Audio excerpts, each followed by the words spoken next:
One of the things I think is so fascinating is you run a company that literally wouldn't have existed a short time ago, right? This whole idea of, hey, let's build a professional services firm that repurposes digital content. That's a very modern idea. Like, talk a little bit about the fact that this is a thing that is truly suited to the modern age.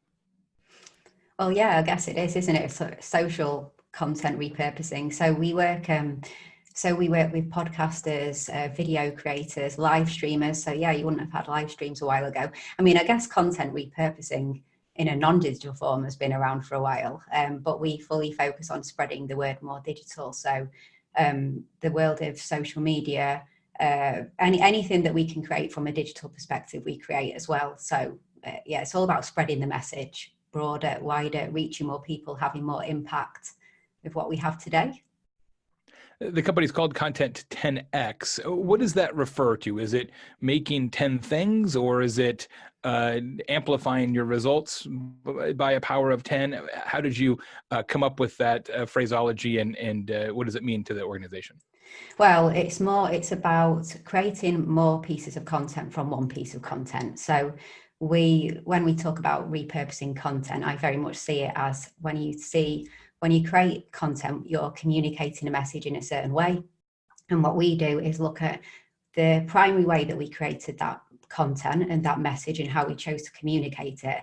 And then what are all the different ways that we can communicate the same message, the same story, the same sentiment, but in different formats and then in different locations. So the 10X is looking at like multiple formats, multiple locations, so from websites to YouTube to Facebook, LinkedIn, Medium, etc., and more people too. So multiplier of format, multiplier of location, and ultimately multiplier of people. Amy, one of the things that I want to emphasize that's so critical is that when we talk about repurposing content, we really do mean repurposing content for each of the social platforms or other digital platforms where it's being published. This isn't about creating a graphic and then publishing that same graphic to every channel. What we work with you and your team on, and I think is certainly a best practice, is there's a different teaser for LinkedIn and a different teaser for Insta and a different teaser for stories and a different teaser for Facebook and different teasers for Twitter. It is very much a specific graphics and promotional package for each social network. And I want you to talk a little bit about why that is so important, why it's not just, and I see this all the time, people who don't put this kind of time and effort into it, they just make a graphic for the show and they put that same graphic everywhere, and then they're surprised that the results aren't great. Yeah, so I think that's one of the biggest mistakes that people can make, is that just assuming that every platform is exactly the same, because everybody is on platforms for different reasons. And so you really need to think about I guess it's coming back to what I said about content is a form of communication. So on those platforms, how do people communicate with each other, and how can you slot into that form of communication to get your message across? And how you communicate with people on Snapchat is not how you communicate with people on LinkedIn. And so you have to be platform specific. And so Twitter is more about conversation starters, getting the conversation going, short, sweet, and speaking to people in that way. LinkedIn people are a different frame of mind again. So you're going to ask something different, share more longer form content. Every content is different. Instagram is going to be way more on the visual side of things, but again, longer form, shorter form, different content for stories. So it's showing that you respect the platform and showing that you are respectful of why people are there and how you're going to get their attention and how you're going to engage with them. One of the things that really impresses me with Content 10X, and one of the things that you talk about in your new book, Content 10X, More Content, Less Time, Maximum Results, is the fact that your agency and firm focus almost exclusively on organic.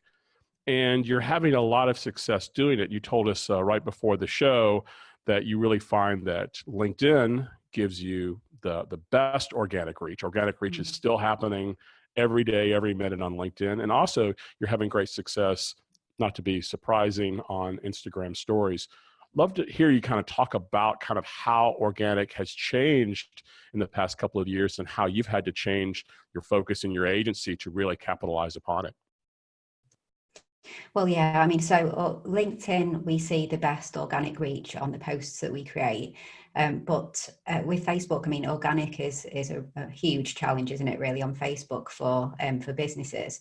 So whilst with my agency, we don't actually run, paid content, a lot of the content that we create, if our clients are going to put some marketing spend on that, then we'll bear that in mind and we'll create content that is in line with advertising guidelines and things like that. So I think with Facebook, we've seen that it's becoming more and more about paid.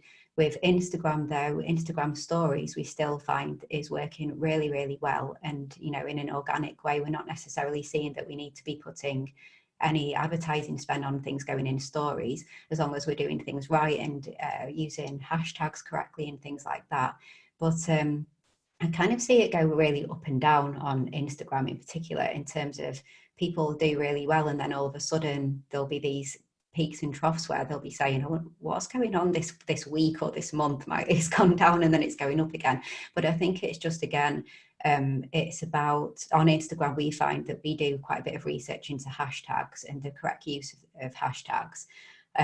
We make sure that we don't use hashtags that millions of people are using that are just going to get lost in about 10 seconds because millions of people are using it, but not ones that nobody's using as well. So we try and mix it and get the sweet spot of a mixture of kind of 10 more niche or niche ones, and then some somewhere in the middle, and then some quite high but never over 1 million follows for those hashtags.